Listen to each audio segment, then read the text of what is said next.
Sir, it's great to have you on Leadership Log today. I'm really excited to talk to you. If you don't mind, just start off by just introducing yourself and telling our audience a little bit about you. You bet. I'm Dennis Dangelo. I am the Executive Director for Air Force Lifecycle Management Center. That job basically is sort of like the civilian deputy to the commander.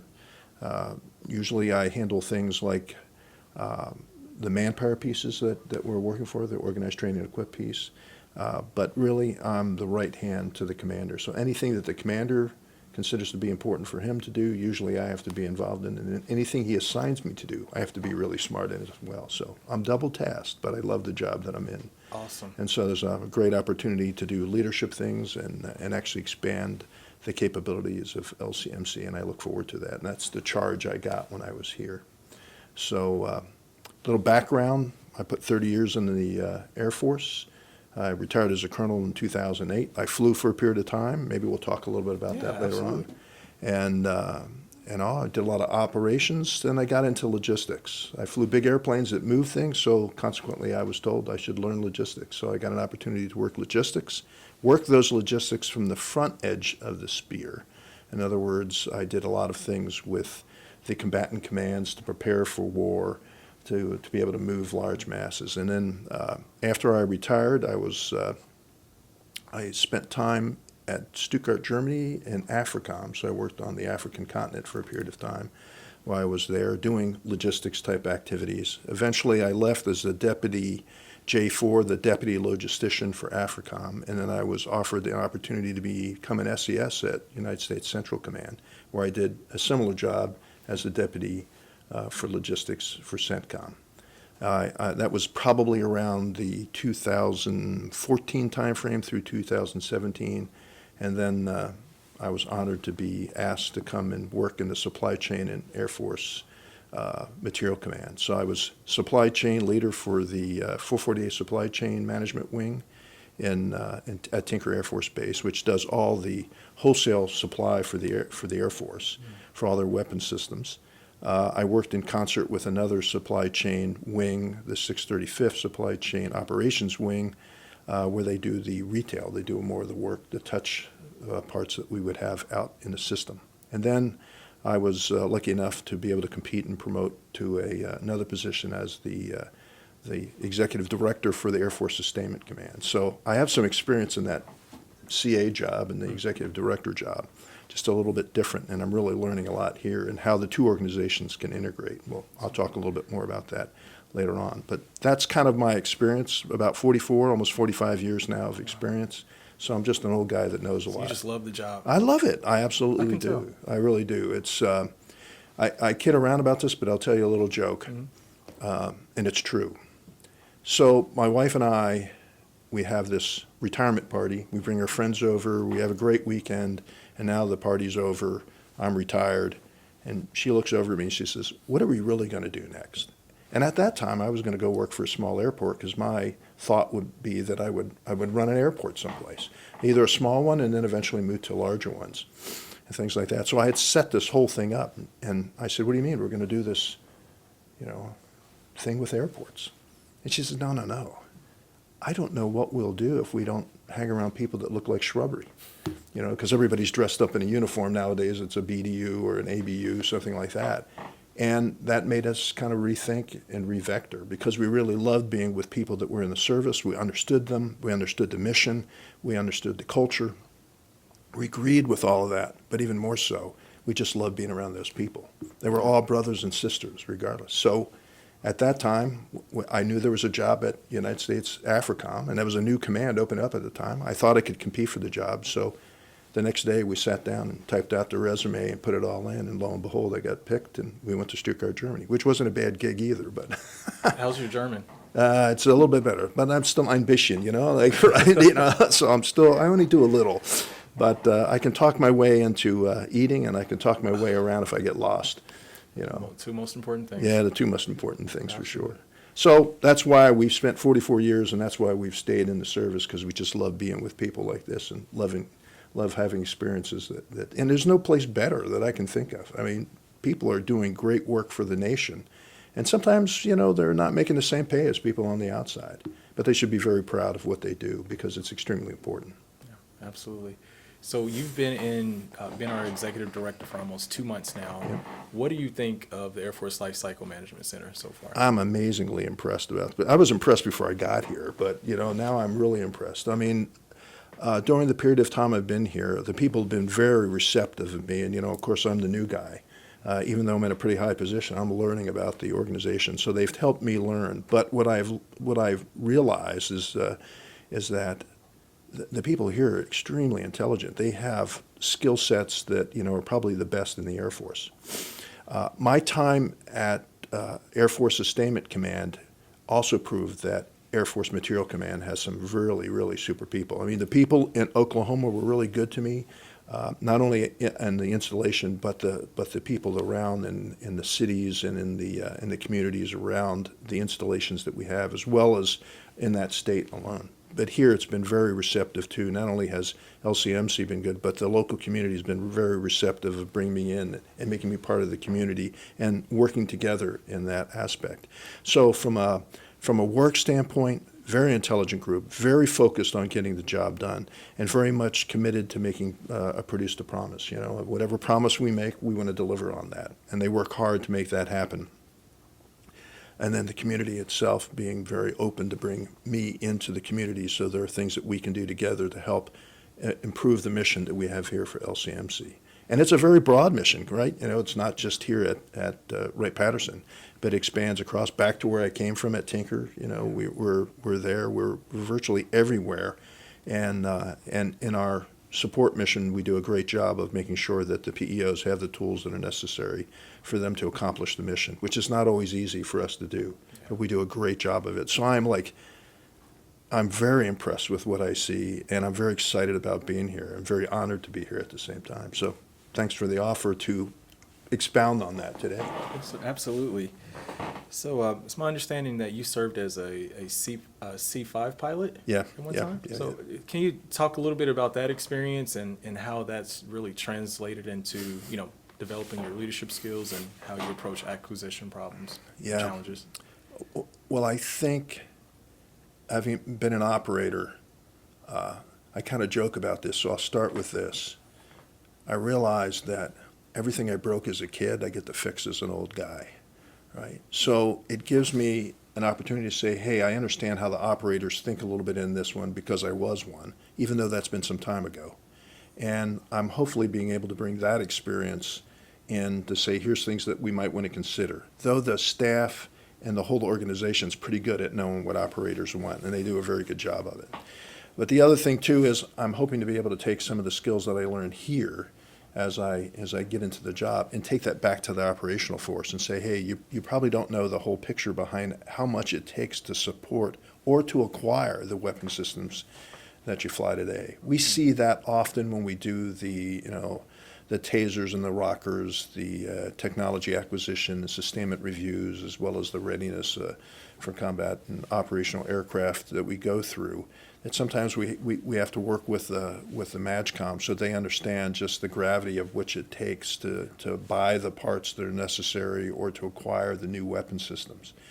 And yet we do a phenomenal job of making that happen as quickly as we possibly can, even though today we have many complex things. So I think that experience is valuable. The other thing it does is it makes me want to keep moving fast on things because I know that, as we acquire stuff, it gets to be old before it ever shows up. And you want to get that piece of equipment out into the hands of the warfighter as quickly as you can. And I think that's extremely important. So hopefully I'm bringing that to the table. And then finally, I realized that I'm beginning to realize just in my older days just how important LCMC as well as AFMC and all the other components that are part of that, AFSC, the labs and everything they do is inextricably linked with the warfighter. And everything we do and the speed at which we do it is important because it either keeps us strong or it saves lives when we're in the future. So we should not take that lightly, and I'm glad to be part of that. So any interesting stories from your time as a pilot? Yeah, well, let me think. There's a couple. maybe this would be interesting, so I'll tell you. I have been shot more flying training missions than I was in combat. That's very I was actually flying a mission one time when I was a young pilot, fairly new in the airplane, and we were told to recover back to the base. And what happened is when we came back to the base, we found out that somebody off the end of a runway who had a house there didn't like the noise we were making. So he took his 30-06 and he started shooting at us. He hit us. But the good thing about it is that the C-5 has a titanium floor in it, so when it went through the bottom of the airplane, it didn't hit anything that was important, but it did bounce around inside for a little while. That fellow's in jail today, I'm quite sure, but that happened. The other thing is the operational mission is a very good one. Sometimes it's very boring, but sometimes it brings back some great opportunities, like getting able to see the northern lights as you fly through them. But probably the coolest thing was I've probably seen the space shuttle recover from the airplane more than most people have seen it recover to either Edwards or the Cape. When I would make missions back from well, at that time we were going to the Philippines, but the early space shuttle missions would start their recovery somewhere over Guam. And sometimes I was flying over Guam or over Hawaii, and they'd fly right over us on the way in. And it does look like a big flaming star as it goes by you. But, it's many miles up and very high. But I got a chance to see it recover. And then I guess the last thing I would say is that everybody gives the C-5 crap because it doesn't fly all the time and all that. It does. It's actually a pretty good airplane for the way it was built. It was really state-of-the-art the way it was built. But big is beautiful. I mean, it really is a very nimble airplane and very capable in flight. It's just a little tougher on the ground. You can blow things over with it and hit things with it easier if you're not careful. But all those experiences wouldn't have happened had it not been for the people who helped me maintain the airplane, who helped us prepare the airplane for flight. And it would have never happened unless the people here at Air Force Materiel Command, namely today LCMC and Air Force Sustainment Center, as well as the labs and all those who provide the equipment and material to make the airplane. It wouldn't have happened if they weren't all fused together to make that mission. And we continue to do that type of mission. So I'm indebted to them, even in my stories that I give you today. Excuse me. Did you ever have any interesting cargo? Yeah, I did. And I had, we used to carry around a deep sea recovery vehicle. And you might say, what is that? Well, it's a Navy miniature submarine that's capable of going extremely deep in case a submarine happens to have a problem and they can't get off the bottom of the ocean. So this, we used to carry this around. Excuse me. And the other things would be is, I carried around classified cargo, which I can't talk about, but most of the time I never knew what was in the airplane because when it was a classified mission, it was more classified where I went with it because they wouldn't allow me to see it. I was not read into the program deep enough to be able to see what was in the cargo. So when I entered the airplane, there was usually a security forces guy at the top with a rifle that was actually cocked and ready to go, looking at me and saying, your eyes stay on me all the way up here, which it did. Actually, my eyes weren't on him. My eyes were on his weapon in his finger as I walked all the way up. So there were some really cool things we did and where we got to go. We did a lot of things like, this is not related to cargo, but it was related to moving cargo. On some of those missions, we couldn't talk to anybody. So we would actually have it rigged so we would fly out to sea someplace and then we'd quit talking. And we didn't talk to anybody in the air traffic control system because it was basically see and avoid. And we were quite capable of doing that. And we'd fly for hours and then a tanker would just roll out in front of us to put fuel in us. We wouldn't talk to the tanker. They would use the approved light signals. We would fuel up. They'd rock their wings and head off and we'd keep flying to whatever mission we needed to do. And that was really the exciting part about flying the airplane, doing those special missions, regardless of the type of cargo you were carrying. That was what made the mission pretty exciting for me. Awesome. So what do you do for fun? What do I do for fun? Outside of work, what do you do for fun? Well, I think everybody needs a hobby. Okay. So, whether that's golf or football or whatever. And everybody's going to think that I do a lot of golfing. I don't, because I always think that golf courses are a waste of good runways because I fly a little airplane that is quite old. It was built. You have a private? Yeah, I have my own airplane, right? I bought that airplane here when I was here about 19 years ago. This is my second show at Wright-Patterson, and I bought it in Kentucky.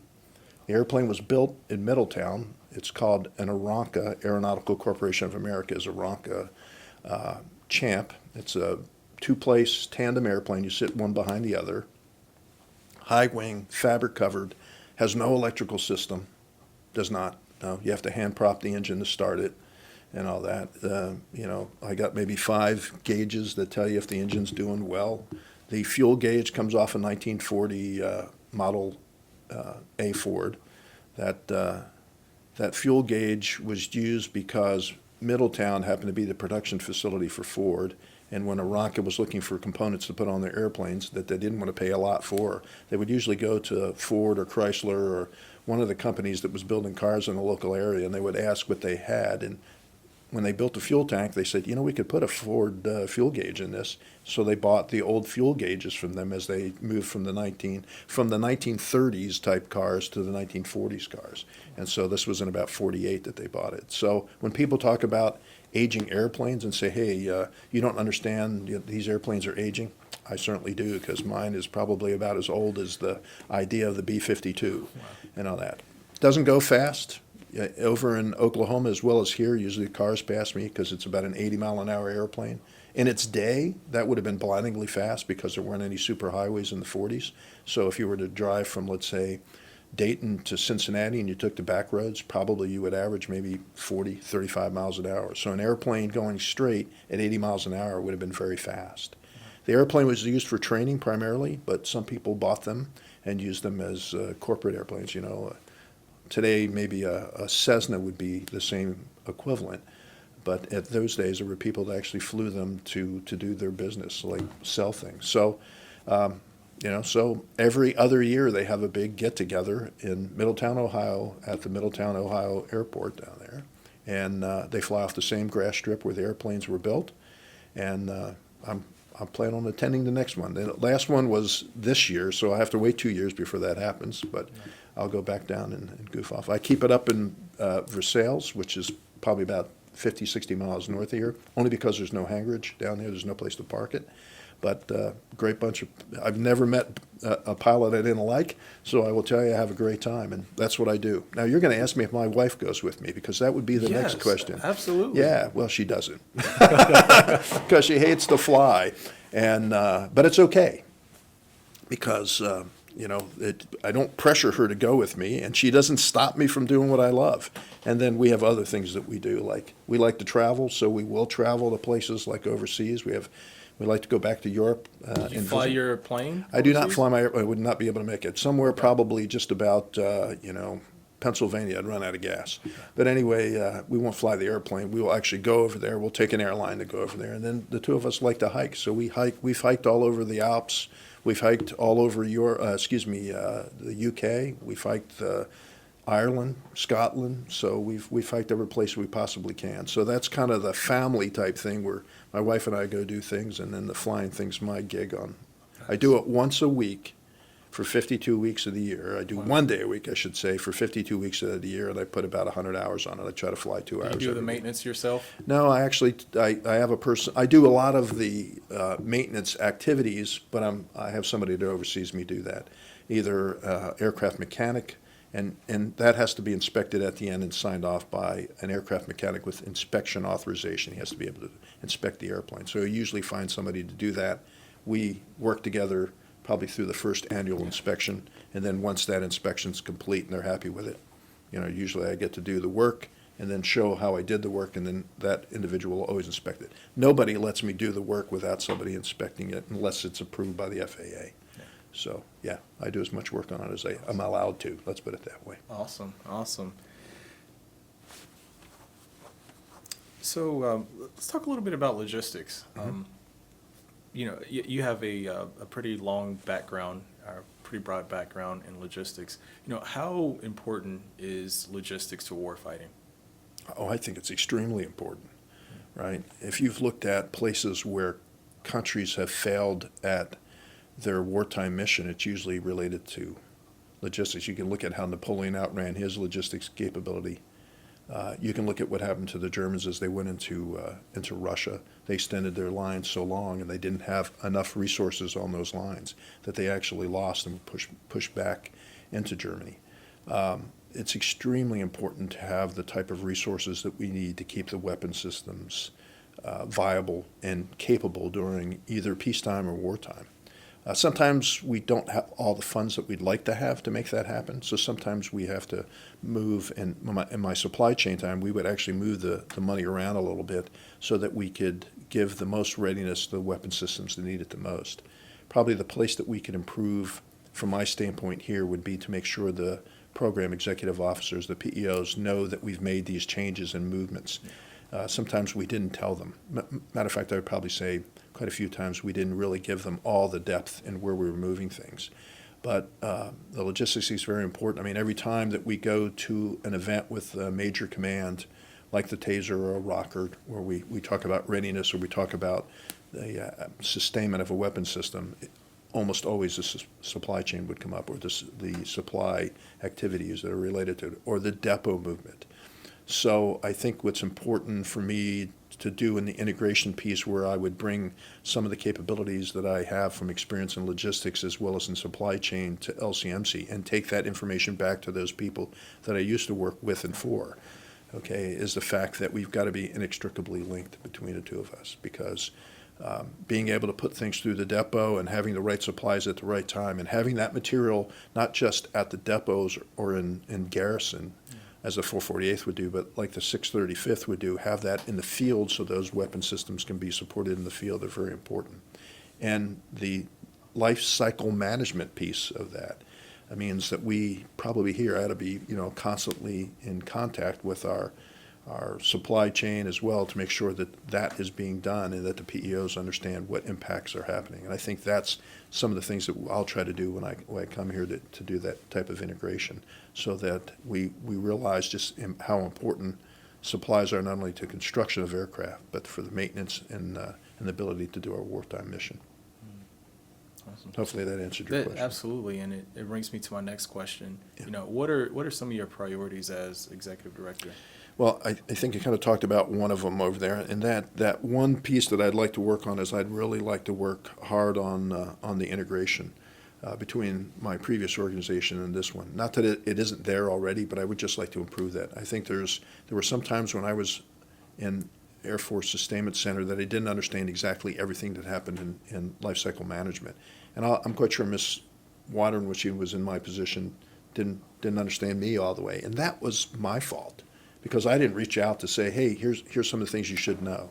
But now that I'm blessed to be in this position, and I'm honored to be here, I think some of the things I could do is to better integrate. And because we have life cycle throughout our name, maybe the way we integrate with all of the different centers is important. So I have the opportunity in what we call CA roundtables, where the executive directors get together and then they start to discuss things that they think are important. Some of that usually kind of focuses on manpower, because everybody's concerned about manpower. But Mr. Sekulich, who's right across the street from me in the Air Force laboratories as the executive director, and I have been talking about things that we can do to leverage the capabilities of the executive directors across all of AFMC to better be able to posture our command to support the warfighter. And so we're going to start to do things like that. So integration across where I came from, but also integration across all the other organizations. Definitely we have a requirement to organize, train, and equip for the programs that are out there, the program managers and the program executive officers. We'll continue to do that. So I know that that's going to be a big focus piece that I'll be working, especially with Colonel Curran, the vice commander. We're trying to work not only the civilian side, but the military side. And the the F-35, the JPO office, extremely, critical to us to provide them with the resources from an Air Force standpoint that they need. And then finally, I think one of the last things I'd like to do is, we talked about this integration. We talked a little bit about the other one, but I just want to make sure that as we go through stuff that we continue to do the things they think that are important, which are basically like produce the promise. Promises that we make and keeping on timelines and keeping things moving so that we continue to provide the resources that are necessary for the customer that's out there. And let me tell you who I think the real customer is. Okay, we'll talk about the customer being the MAGCOM. We'll talk about being the Chief of Staff of the Air Force, even the President. But actually, the real customer that we should be focused on is the guy who's laying on the ground, who's been shot or been hurt, just needs to get out of town. And it should be up to us to never allow that person not to come home to their loved ones. That we'll do everything we can to make sure that we have the resources that are necessary, either in supply chain or in the acquisition of new weapon systems or whatever, that we give the best tools to our warfighters so that even though they might not know their name, they know that we're behind them 100%. And they know we are. And I want to continue to do that. So those 3 focus areas for me would be continue to produce the promise, ensure that we have the organized training and equip mission well done. That helps with that produce the promise. And then to make sure we've integrated our teams to provide the best resources we can to our warfighters wherever they may be. Okay. So do you think the center is positioned well to meet future challenges? Absolutely. I think we really are. I think that, as in all cases, we probably, and this is just my thought, not the thought of anybody else, but I've always thought that we have a tendency, whenever we're in an organization, to just kind of look at where the funding runs out. So we'll look at 5 years, maybe 10 years down the road. I think for all of us, we need to continue to press that boundary much farther out, 30 to 50 years. If you think you're going to keep an airplane to 100 years, okay, and you were looking at the B-52 or the KC-135 are the examples that we often use, right, and we're going to keep those into the 50s, 2050. Then if you relate that back to World War II, we'd still keep the P-51 Mustang flying today because that airplane was designed in the 40s, in the late 40s. And so we would still be thinking if we were going to keep a P-51, so it would be hard to find the radiators, it'd be hard to find all the components to keep that airplane flying. So we have to look out far enough to see how we're going to maintain the weapon systems that we've elected to extend. But at the same time, I think we need to continue to look out far enough to determine how we're going to shape the future for the new things that are coming at us. The laboratories will be extremely important in it. XA becomes really important in looking at some of those things, LG and all that. So we are postured with I think, in design to be able to do that integration across a multitude of centers to help us have a future vision that will help us craft what the future looks like, along with our warfighting partners who tell us what that future will be from a warfighting sense. So I think we have a lot of opportunity there. You'll hear that the Secretary of the Air Force is looking at a reorganization and all that.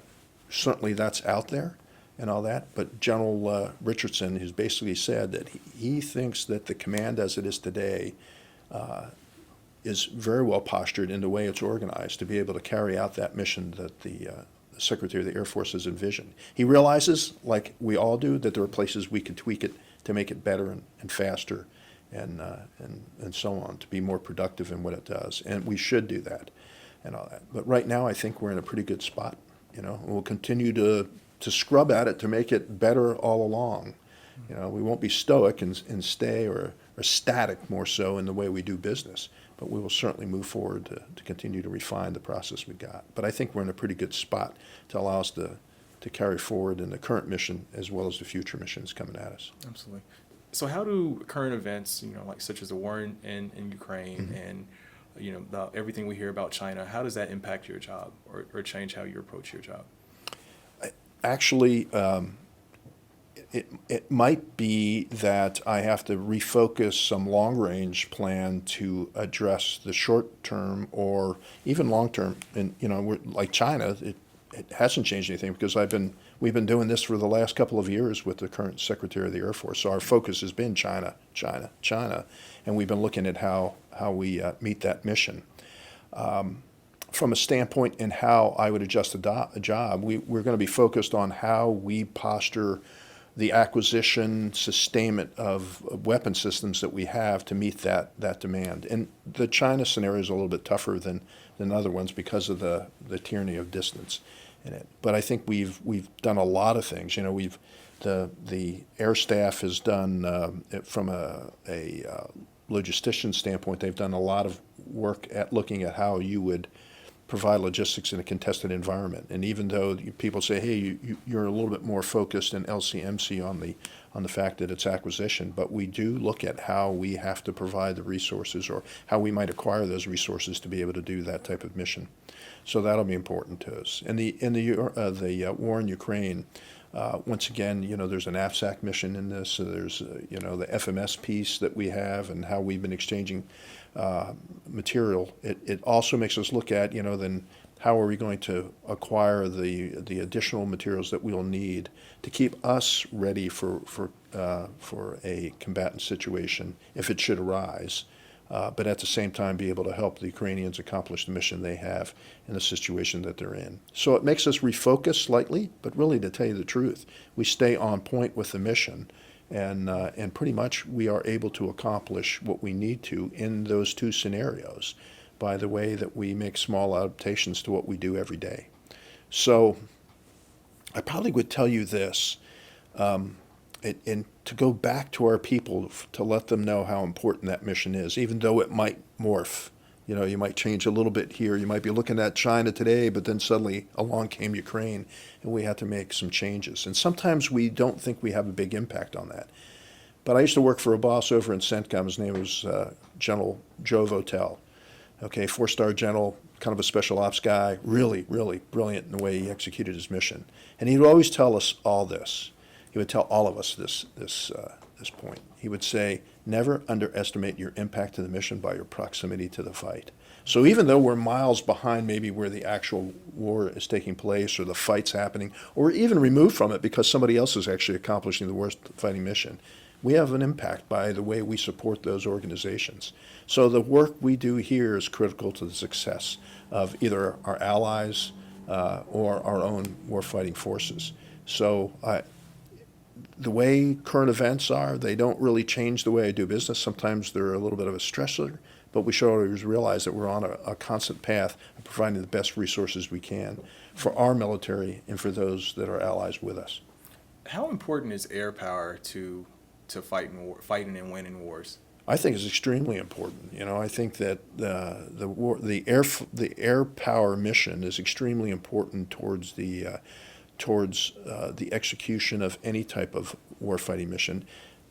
Of course, there's always the fighter piece or the bomber piece that we talk about, but if you look at the mobility piece, that's extremely important because that mobility piece occurs long before the actual, sometimes long before, let's put it that way, sometimes long before the actual mission itself. And in current scenarios, I think that mobility mission will be extremely important. Why? Because not only are you delivering, warfighting supplies to remote locations, and maybe a multitude of locations as we look at the Agile Combat employment under ACE, but you also have the tanker mission, which is extremely important because the fighters and the bombers can get a pretty good long distance, but they extend that distance because they have access to fuel in the air without having the land someplace. And if you look at the scenarios that we look at that are in the Pacific, there's a lot of water. So those tankers become extremely important, and they're part of that mobility mission. Without them, it would be very difficult. And in many cases, even as the war starts, there'll be a mobility process that moves the equipment for ground fighting into place. So I think that mission is extremely important in the way it executes for war fighting, the way it projects power, and the way that we're able to do that worldwide.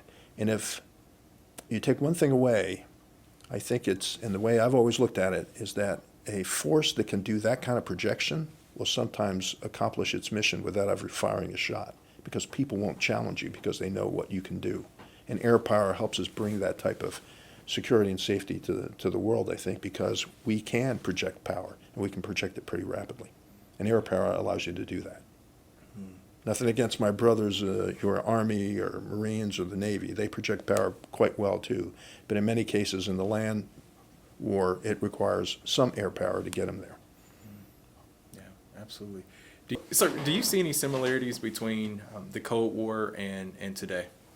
Well, there may be some similarities from the standpoint that now we know, we've got one enemy. Like we did during the Cold War, we knew that it would be the USSR. And now we're focused more on China, and that is our focus.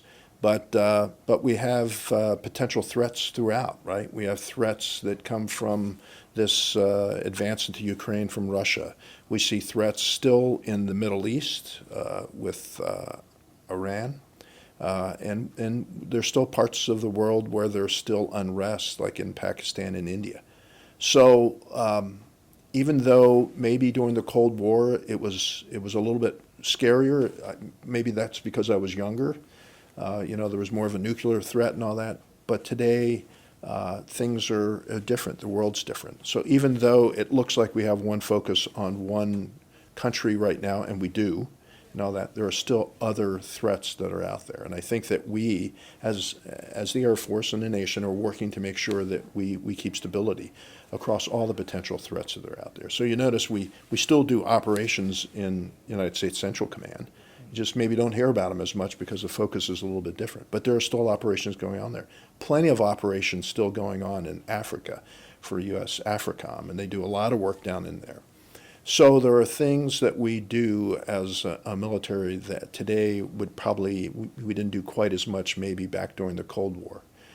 We had a little bit more focus on one area, but today the world is different, and so we focus in a multitude of areas, and we try to stay ready for potential threats across the spectrum. So maybe it's a little bit similar, but it's still different, and we must be ready. And that's why the mission we have here in LCMC is extremely important. So the modernization mission? Yeah, the modernization mission, the quest to put new aircraft on the line, which is part of that modernization mission.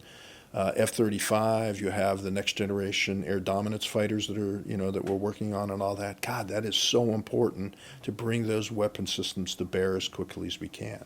Because even though we want to have the best capability and the best weapons, by having those weapons available to us can keep a potential threat at bay, because nobody's going to challenge you if they know that you have the weapons that you need. So even maintaining the old weapon systems, maintaining the engines that keep the weapon systems going and all that is extremely important, and we're inextricably linked in all of that.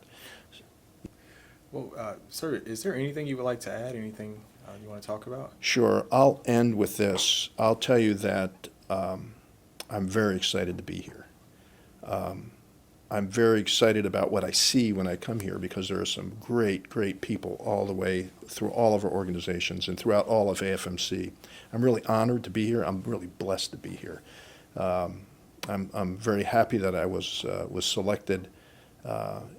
It's not an easy job. Miss Watern leaves huge shoes to fill, and I'll probably waddle around in them for quite some time. But because of the great people we have, and because everybody's put their hands out to help me, I think that my transition will occur rapidly, and I'll be able to do the good things that I would like to do, and those that you need me to do to keep the command going. And I just want to thank everybody who's helped me make that transition. I want to thank all the folks who have put resources into me to help me with that transition, but I also want to tell everybody I really appreciate all the work they do, and they should never underestimate their impact to the mission, because they have a huge impact in what they do each and every day. Awesome. Well, thank you. It was great to have you. You're welcome. Yes, sir. Thank you.